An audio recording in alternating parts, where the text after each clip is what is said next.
Bonsoir tout le monde, je suis Antoine. Gabriel, j'ai une histoire incroyable à te raconter sur ma visite chez le boucher aujourd'hui. Bienvenue sur Wow Spoken French, cher auditeur. Antoine, raconte-moi tout. Qu'est-ce qui s'est passé? Alors, j'avais besoin d'acheter de la viande pour le dîner de ce soir. Je suis entré dans la boucherie près de chez moi. L'odeur était très forte. Oh là là, je comprends.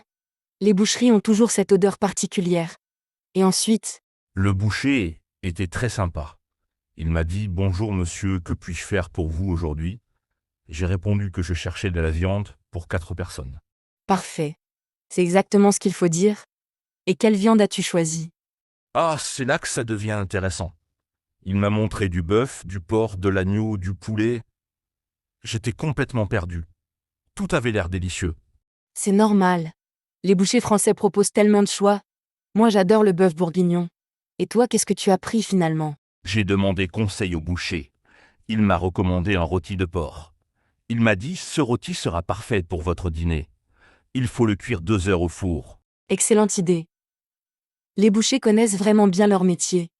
Ils donnent toujours de bons conseils pour la cuisson. » Exactement. Mais attends, ce n'est pas fini. Quand j'ai voulu payer, j'ai réalisé que j'avais oublié mon portefeuille à la maison. Oh non? Quelle situation embarrassante. Qu'est-ce que tu as fait? Le boucher était en colère. Pas du tout. Il était très compréhensif. Il m'a dit « Pas de problème, monsieur. Vous pouvez revenir demain avec l'argent. » Il a même gardé ma viande au frais. Quelle gentillesse! C'est ça l'esprit français. Les commerçants de quartier sont souvent très accueillants avec leurs clients réguliers. C'est vrai. J'étais tellement gêné. J'ai promis de revenir le lendemain matin. Et devine quoi? Il m'a même donné un petit morceau de saucisson à goûter. Ah, c'est typique. Les bouchers aiment faire goûter leur spécialité. C'est leur façon de montrer la qualité de leurs produits. Le saucisson était délicieux. Il m'a expliqué qu'il le faisait lui-même avec des épices spéciales. J'ai décidé d'en acheter aussi pour l'apéritif. Bonne idée? Un bon saucisson français avec du pain et du fromage. C'est parfait pour commencer un repas. Et alors tu es retourné le lendemain. Bien sûr. Le lendemain matin, j'y suis allé avec mon portefeuille. Le boucher se souvenait parfaitement de moi. Il avait préparé ma commande. C'est formidable. Ces relations de confiance entre commerçants et clients, c'est quelque chose de précieux dans nos quartiers. Absolument. Il m'a même montré comment bien choisir la viande. Il m'a dit « Regardez cette couleur rouge vif, c'est signe de fraîcheur. Sentez aussi, la bonne viande n'a pas d'odeur désagréable. » Quel bon conseil! C'est important de savoir reconnaître la qualité. Et le rôti, comment était-il finalement? Fantastique! J'ai suivi ses instructions de cuisson à la lettre. 2 heures au four à 180 degrés. La viande était tendre et savoureuse. Parfait. Et tes invités ont apprécié? Ils ont adoré. Tout le monde me demandait où j'avais acheté cette viande si délicieuse. J'étais fier de recommander ma nouvelle boucherie. C'est le plus beau compliment pour un boucher. Et maintenant, c'est devenu ton boucher habituel. Exactement. Maintenant, chaque semaine, je passe le voir. Il me connaît bien et me conseille toujours parfaitement selon mes besoins. C'est merveilleux. Ces relations de proximité, c'est ce qui rend les courses plus agréables. On se sent comme en famille. Tu as raison. La semaine dernière, il m'a même appris à préparer un pot-au-feu traditionnel. Il m'a donné tous les légumes nécessaires et expliqué la recette. Ah, le pot-au-feu.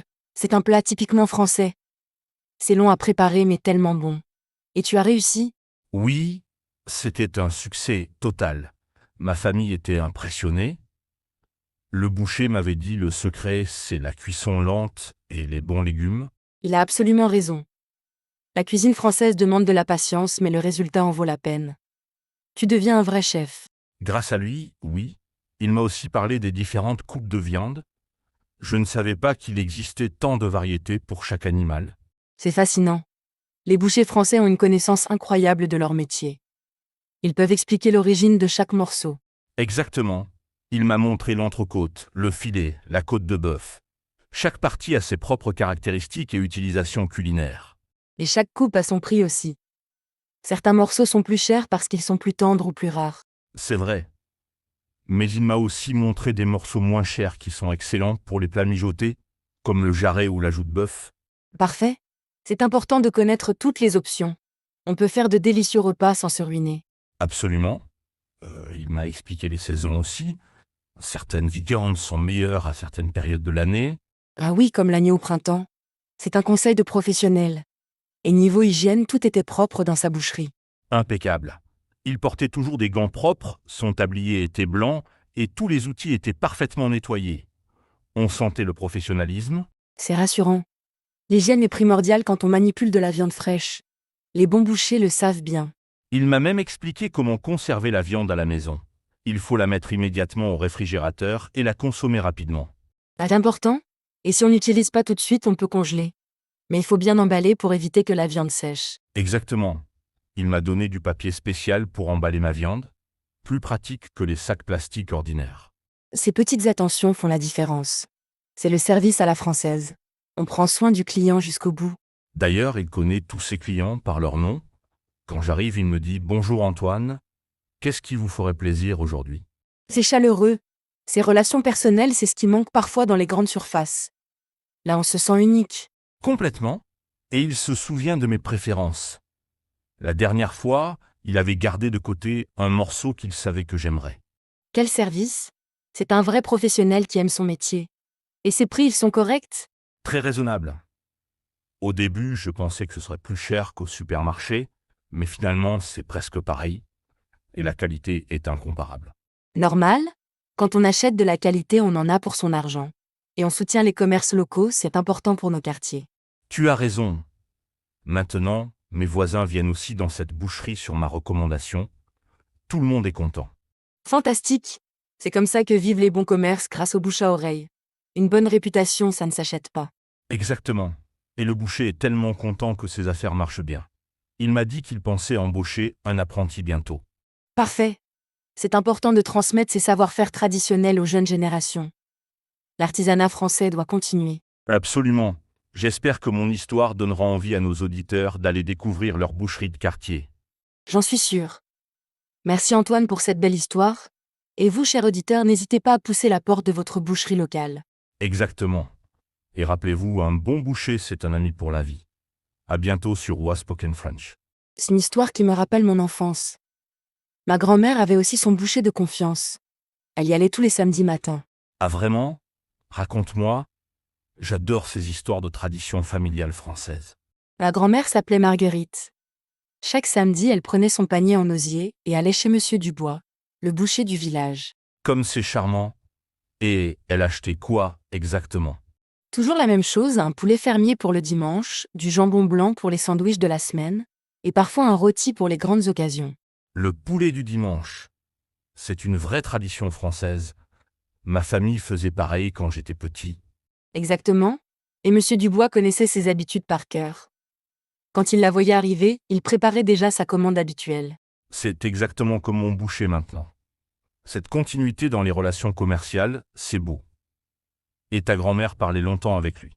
Oh oui, il discutait de tout, la météo, les nouvelles du village, la famille. C'était autant social que commercial. C'est ça l'esprit français.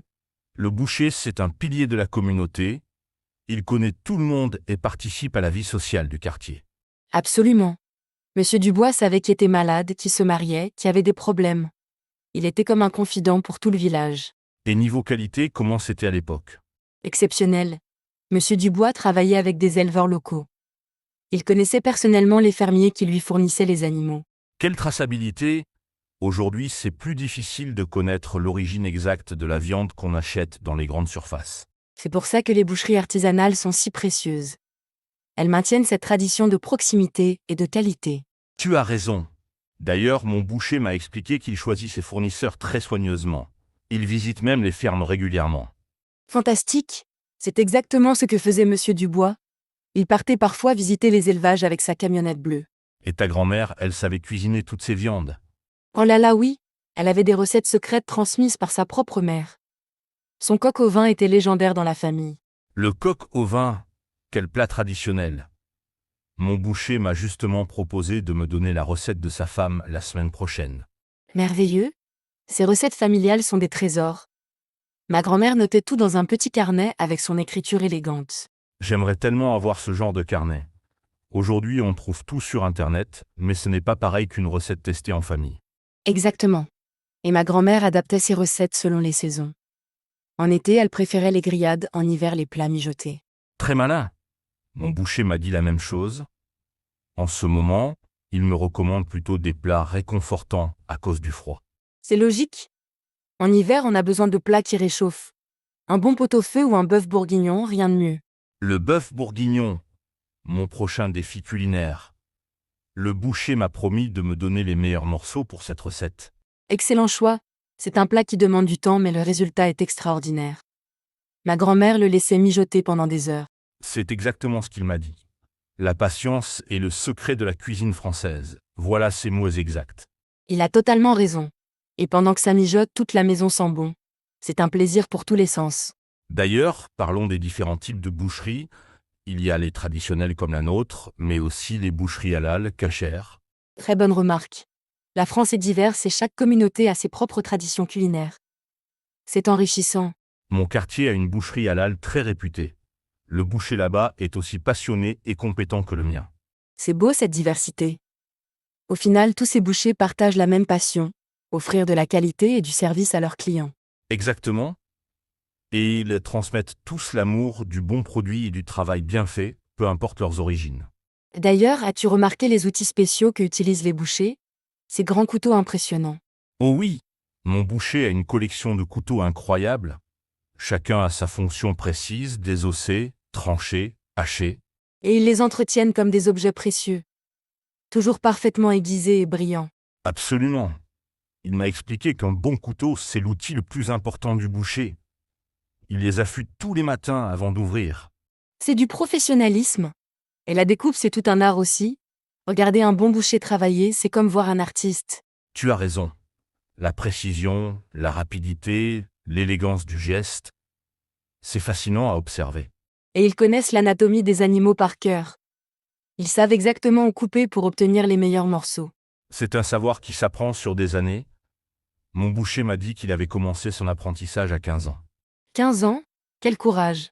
Et maintenant, après toutes ces années, c'est devenu un maître dans son domaine. Et il forme des jeunes à son tour.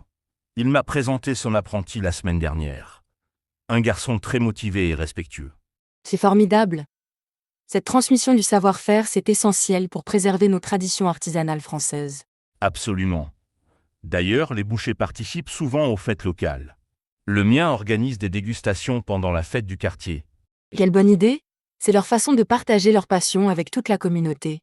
Et ça crée du lien social. Exactement. L'année dernière, il avait préparé des mini-burgers avec sa viande hachée maison. Un succès fou. Même ça devait être délicieux. La viande hachée fraîche, ça n'a rien à voir avec celle des supermarchés. Aucune comparaison possible. Fraîche, savoureuse, sans additifs. On goûte vraiment la différence. Et on sait exactement ce qu'on mange.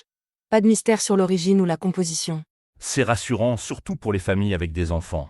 On peut leur donner cette viande en toute confiance. Absolument.